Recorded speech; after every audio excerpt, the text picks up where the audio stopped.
To pursue the bridge idea, Dr. Snyder worked with white rats with spinal cord injury. He divided them into two groups. With one group, he did nothing. For the other, he built scaffolds made out of material used for surgical sutures.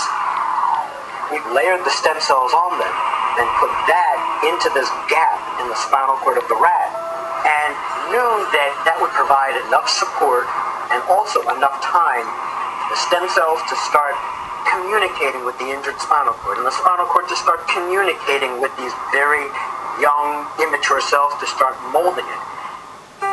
The results were encouraging.